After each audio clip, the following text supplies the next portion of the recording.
Il est 19 h lorsqu'Andanoun Saïd et ses proches peuvent enfin rompre le jeûne. Après 8 heures d'audience, le maire de Chirongui ressort avec une épée de Damoclès sur la tête. Il faut dire que les réquisitions du procureur envers lui sont particulièrement sévères. Le parquet demande à ce qu'il soit immédiatement démis de ses fonctions, ainsi qu'une peine d'inéligibilité de 10 ans, assortie à 1 an de prison ferme et 30 000 € d'amende. Je n'ai pas l'impression d'avoir été sévère.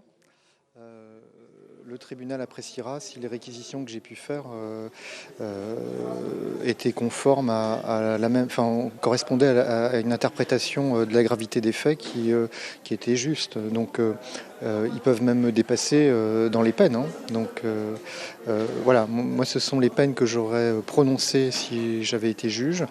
Vous estimez que c'est sévère, d'autres les trouveront trop légères. Lors de ce procès, le maire de Chirongui a dû répondre à 10 chefs d'accusation pour prise illégale d'intérêt notamment. Il aurait recruté sa fille, sa sœur et son ami sans publication de poste.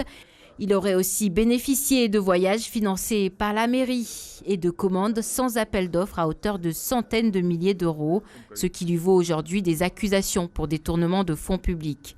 Pour son avocate, les peines demandées par le procureur sont disproportionnées par rapport aux faits reprochés à Andanoun Saïd, un maire mal conseillé et qui, selon elle, ne maîtrise pas les procédures légales. On n'est pas du tout dans un dossier où on pouvait s'attendre, où on pouvait effectivement comprendre des réquisitions telles que celle-ci. Alors, ce n'est pas la décision qui sera rendue et je l'espère sincèrement parce que c'est complètement disproportionné. Effectivement, on demande non seulement une peine complémentaire d'inéligibilité, mais aussi son exécution provisoire. C'est-à-dire démettre immédiatement le maire de ses fonctions, c'est inadmissible.